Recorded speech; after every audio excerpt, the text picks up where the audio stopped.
Sahabat, pintu sudah terbuka. Pintu menuju peradaban luar angkasa. Jika dulu, sejak tahun 60-an, luar angkasa adalah wilayah sepenuhnya yang dimonopoli pemerintah. Tepatnya pemerintah Amerika Serikat atau pemerintah Uni Soviet. Karena hanya merekalah yang punya dana besar dan teknologi untuk mengeksplor ruang angkasa. Dulu itu, ruang angkasa hanyalah menjadi agenda pemerintah. Apa yang dikerjakan di sana, apa tujuannya, kapan pergi ke luar angkasa, siapa yang bisa pergi ke sana, sepenuhnya di tangan pemerintah. Tapi sejak dekade lalu, terjadi perubahan yang signifikan. Luar angkasa juga bisa dieksplor oleh pihak swasta. Luar angkasa juga ruang bagi publik luas, atau tepatnya lebih akurat lagi, ruang angkasa juga ruang bagi para bilioner. Karena memang hanya para bilionerlah yang bersedia mengeluarkan dana bertriliun-triliun, puluhan triliun untuk mengeksplor, try and error, bereksperimen sehingga akhirnya selamat untuk pergi ke luar angkasa dan selamat untuk kembali ke bumi. Era baru segera dimulai, era menuju peradaban luar angkasa. Itulah respon pertama yang muncul pada saya ketika membaca berita Washington Post. Ini beritanya, ini berita di awal Juli. Dikatakan di sini, di berita ini bahwa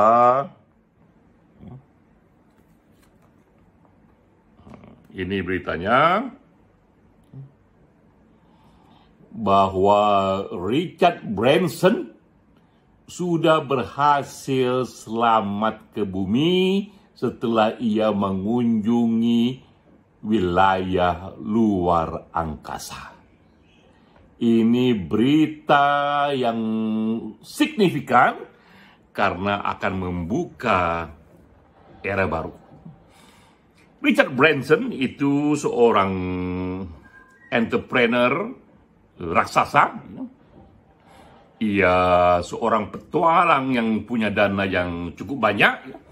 Ia berhasil melampaui yang orang bilang itu batas dari bumi, yaitu sekitar 80 km dari ketinggian air laut. Di area itu sudah dianggap area ruang angkasa, di mana badan kita sudah bisa melayang tanpa gravitasi. Dan kita pun menonton melalui video. Richard Branson bersama timnya sudah ada di sana, melayang badannya di ruang angkasa, melihat bumi dari jauh. Apa yang membuat ia beda dengan para astronot sebelumnya? Yang membuat ia beda karena ia melakukan langkah terakhir sebelum ia akan membuat satu penerbangan luar angkasa yang tersedia bagi publik luas. Ruang angkasa akan menjadi area tourism, bukan main. Luar angkasa pun pada waktunya akan menjadi area turisme bagi mereka yang memang ingin mengalami satu pengalaman lain. Per hari ini, tahun depan akan dimulai dibuka bagi publik luas. Memang tiketnya masih mahal. Mereka yang ingin mengalami pengalaman luar angkasa, turisme di luar angkasa, angkanya masih 250.000 US dollar per satu kursi. Itu kira-kira butuh dana 4 miliar rupiah, barulah kita bisa ikut tamasya ke luar angkasa. Tapi begitulah teknologi, akan datang era teknologi lebih canggih lagi, akibatnya biaya akan semakin murah, semakin terjangkau. Akibatnya juga akan makin banyak lagi, makin sering lagi, makin sering lagi orang-orang yang berpergian ke luar angkasa. Sehingga akan sampailah itu pada apa yang kita sebut the tipping point. Satu situasi di mana sudah cukup banyak publik yang mengalami perjalanan luar angkasa. Ketika tercapai tipping point itu, akan terbentuklah itu yang kita sebut outer space community. Komunitas luar angkasa, inilah awal yang akan melahirkan peradaban baru.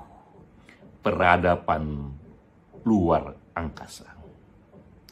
Hal yang sama yang terjadi pada dunia internet ketika datang pertama kali internet pada peradaban kita di tahun 90-an, itu pun juga masih beberapa orang saja yang bisa mengakses dunia internet. Lalu kelamaan, lama-lama internet menjadi area publik luas dan terciptalah itu akhirnya virtual community, dan virtual community melahirkan peradaban dunia maya. Ini juga demikian, pada akhirnya outer space community akan melahirkan peradaban luar angkasa. Itulah peradaban yang baru datang di era ketika abad 21 mencapai puncak perkembangan teknologi. Nah, sekarang saya cerita dulu mengenai Richard Branson. Ini orang yang akan dikenang ikut membuka area ruang angkasa bagi publik luas. Kita tahu Richard Branson tak sendirian, juga sudah siap di sana Jeff Bezos, juga sudah siap di sana Elon Musk. Ini 3 bilioner papan atas yang membantu kita untuk membuka dunia luar angkasa. Saya ceritakan dulu ini siapa itu Richard Branson, apa yang akhirnya membuatnya nekat untuk membuka ruang angkasa bagi tamasya komersil untuk publik luas. Richard Branson, tak banyak mungkin yang tahu ia menderita penyakit disleksia. Ini penyakit yang membuatnya kesulitan membaca, kesulitan menulis. Penyakit ini tidak mengganggu kecerdasan, tentu saja, tapi sangat mengganggunya untuk mendapatkan pengetahuan dengan membaca dan menulis. Tidaklah heran di masa SMA ia kesulitan untuk ikut dalam pendidikan formal, dan siapa yang menduga ia pun drop out dari sekolah SMA. Ia bukan saja tidak tamat dari universitas, bahkan ia tidak tamat dari sekolah SMA. Tapi ada yang unik pada Richard Branson. Justru ketika ia kesulitan mendapatkan nilai-nilai yang bagus di kelasnya karena penyakitnya itu, di SMA ia berhasil mengembangkan majalah sekolah SMA, yang majalah itu komersil. Halaman-halamannya bisa ia jual untuk diisi oleh iklan-iklan. Dan kepala sekolah mengapresiasinya untuk kegiatan ini, dan ia katakan, Richard Branson, kau punya semangat berpetualang yang bagus, tapi kau kesulitan untuk belajar pada pendidikan formal. Dan ia katakan, itu yang diingat oleh Richard Branson, bahwa hanya ada 2 tempat bagi dirimu dalam kondisi seperti ini. Pertama, kau akan masuk penjara karena kau punya semangat berpetualang yang berani, bahkan kadang-kadang out of the box, melawan aturan-aturan yang resmi. Tapi sisi lain juga kau punya keberanian entrepreneurship. Kau punya keahlian untuk berbisnis. Dan kau mungkin juga bisa menjadi milioner. Sekarang kita tahu, dua-dua prediksi kepala sekolah ini tidak terjadi. Richard Branson tidak menjadi penghuni penjara dan ia pun tidak menjadi milioner, tetapi menjadi bilioner. Tidak milioner, tapi bilioner yang 1000 kali lipat dari milioner. Kepada banyak orang, Richard Branson berkata bahwa penyakit disleksia ini awalnya membuatnya kehilangan self-confidence karena susah sekali baginya untuk belajar. Tapi semangat dari ibunda, semangat ibunya yang membuatnya begitu yakin, pelan-pelan tumbuh self-confidence untuk mencapai sesuatu yang besar. Ibunya acap sekali berkata kepada teman-temannya Richard Branson, juga kepada teman-teman ibunya, ia membangga-banggakan Richard Branson dan mengatakan, anak ini anak yang pintar. Walaupun ia ada penyakit disleksia, tapi ia akan menjadi Perdana Menteri Inggris berikutnya. Berulang-ulang sang ibu mengatakan Richard Branson akan menjadi Perdana Menteri Inggris berikutnya. Richard Branson senang mendengarnya karena ia merasa ada orang percaya pada kemampuannya, minimal ibunya sendiri. Tapi ia katakan ia tak pernah tertarik untuk menjadi Perdana Menteri, tapi ia tertarik untuk memang mengeksplor yang lebih dari yang dicapai oleh manusia pada umumnya. Di samping itu memang terasa sejak awal spirit petualangan Richard Branson ini agak-agak atau rada-rada tidak biasa, out of the box. Ia kaya raya, ia memiliki pulau sendiri. Berbeda dengan orang-orang kaya lain, ia datang ke pulau itu acap kali justru menggunakan kapal selam. Karena menurutnya keindahan dalam laut itu minta ampun luar biasa dan sangat untung sekali bagi mereka yang bisa melihat keindahan di bawah laut itu, dan ia tak sia-siakan itu. Acap kali ia menuju pulaunya, pulau yang ia miliki sendiri, ia menyelam dengan kapal selam yang ia miliki sendiri. Itu keunikannya, semangatnya berpetualang. Dan ia katakan juga, ya, dan ia tunjukkan juga, tak hanya di laut, ia pun juga di udara. Ya. Ia memecahkan rekor terbang di udara dengan balon udara melewati samudra Atlantika, juga samudra yang luas di sana, sehingga mencapai sekitar 6.500 mil. Ia kerjakan itu. Jadi dua-dua itu menunjukkan tingginya semangat berpetualang Richard Branson, tak hanya di bawah laut, tapi juga melayang di udara dengan balon udara.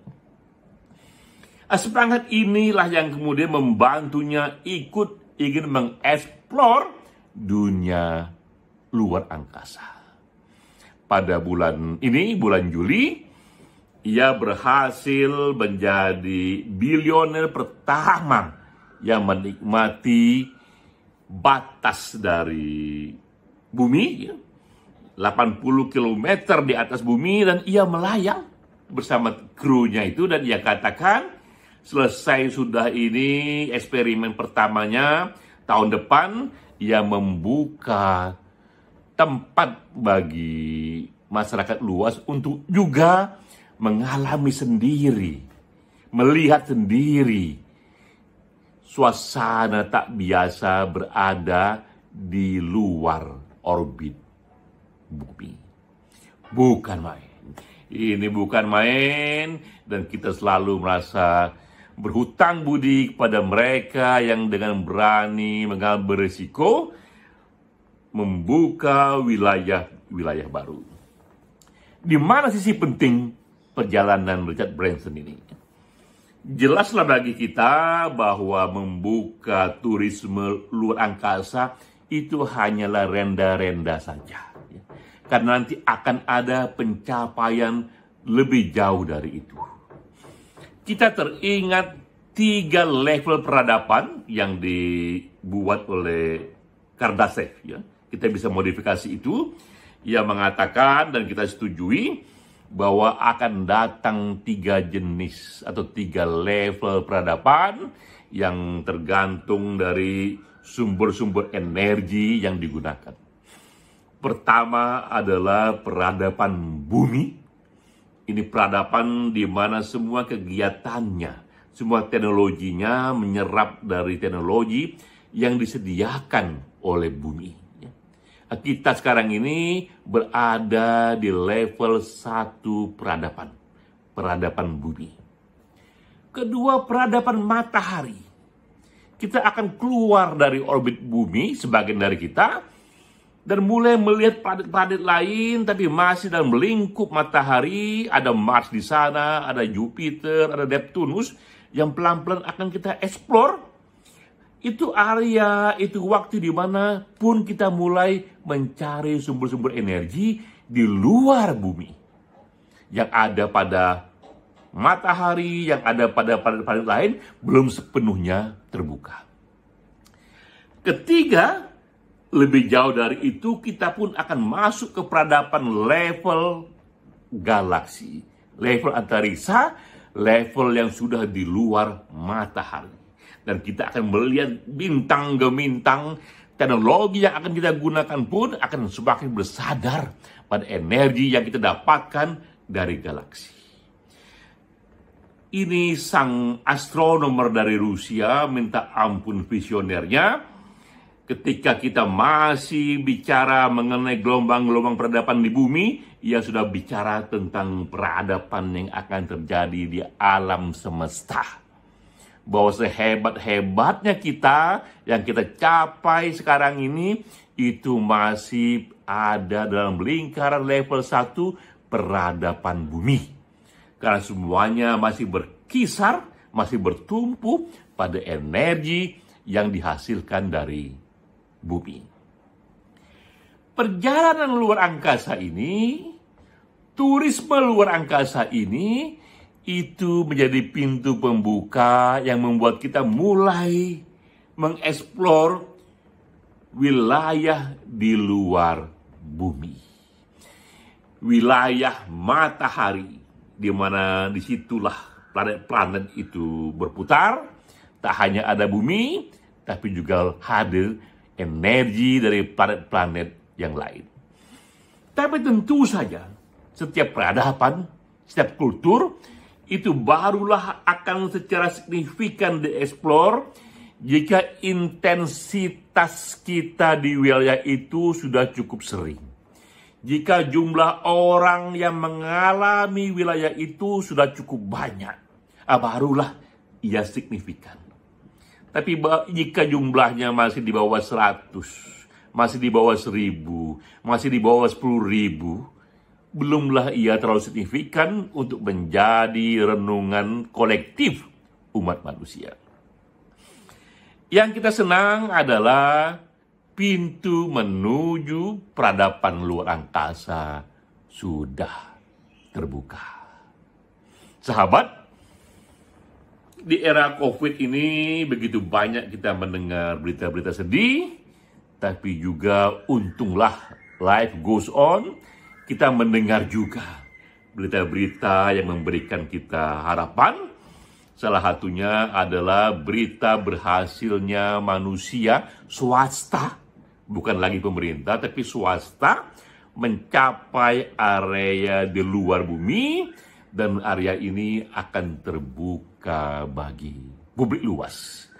Maka kita ucapkan selamat datang pintu pertama peradaban luar angkasa. Sahabat, ini video ke-12 yang saya buat di hari ke-12 working from home, tanggal 3 Juli hingga 20 Juli 2021. Saya Denny JA.